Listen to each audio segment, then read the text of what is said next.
Hi everyone, happy Wicked Wednesday and welcome to Shivers.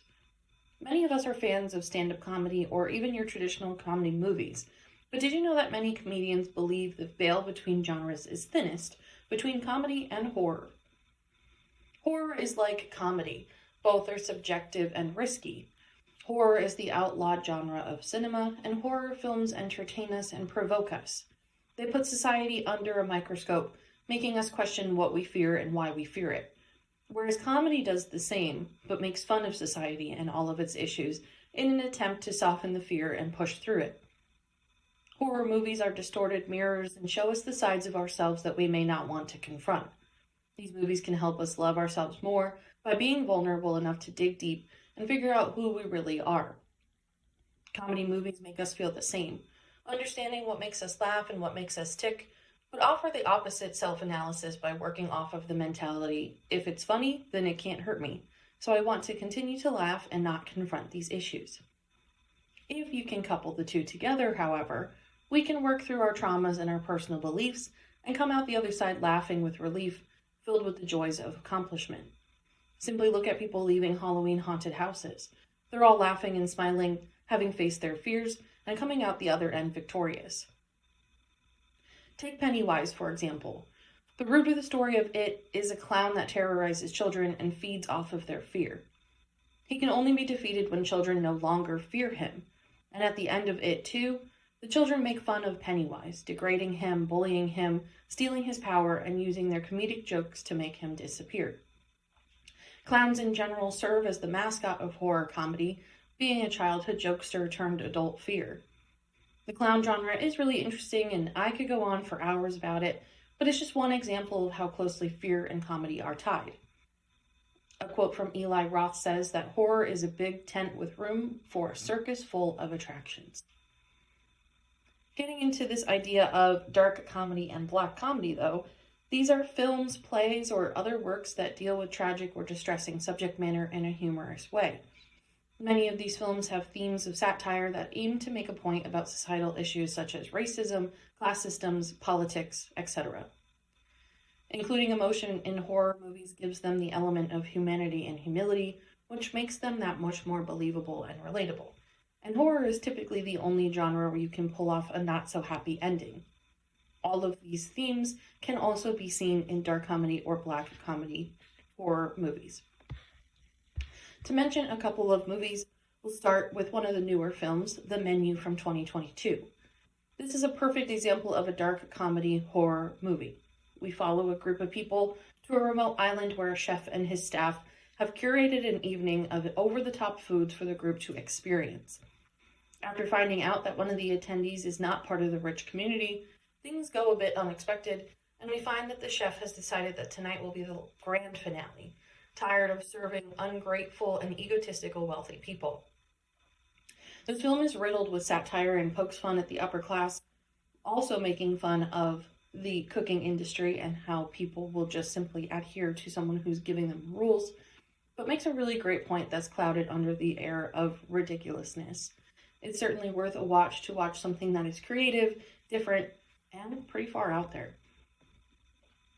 Another newer film to mention, Bodies, Bodies, Bodies from 2022, is not necessarily a movie that I would recommend by any stretch, but is a great example of how dark comedy can be portrayed to a younger, dumber generation. This film revolves around a group of teens partying at a friend's parents' mansion during a hurricane. A series of unfortunate events play, and the group believe that they are being picked off one by a murderer.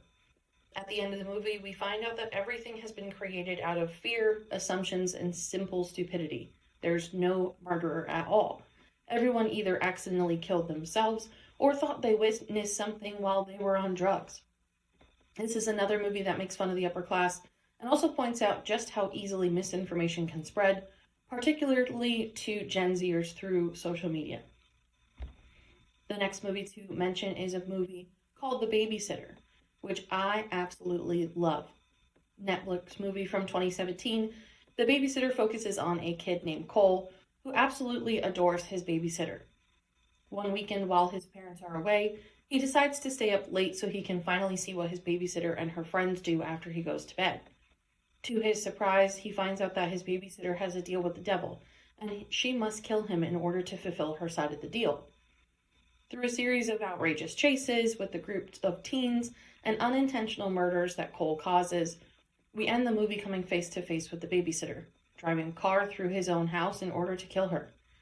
This movie takes a different approach and takes the idea of teens having too much power, seeing what they would actually accomplish if they made a deal with the devil and could do anything. Even in the beginning, when Cole first sees them, we see Bella Thorne get shot, saying, "Ow, my boob, now I can't be hot anymore." If that's actually what matters after you've been shot.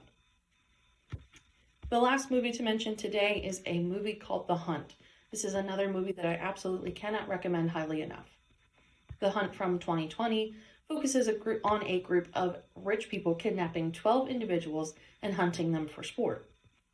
One of the individuals, Crystal, is seemingly trained in combat and is able to detect booby traps and fake actors all around her.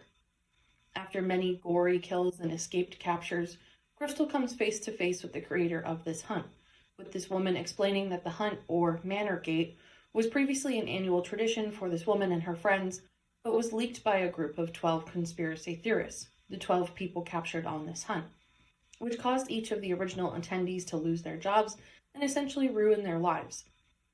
The originals mark the kidnapped with nicknames from Animal Farm and place bets on who would survive the longest. Crystal finally kills the creator and flies off on the creator's jet, setting the scales right once again. This is another film that pokes fun at the rich and plays to the victimization that they feel for losing their jobs over the simple idea of kidnapping and killing people for sport. Who would fire them for that? It also throws in jabs of political points throughout the movie, making it a perfect example of dark comedy and just a great movie overall. The only other point to mention under the idea of comedy and horror is Jordan Peele. Of course, I wouldn't be doing my job if I didn't mention the poster child of this.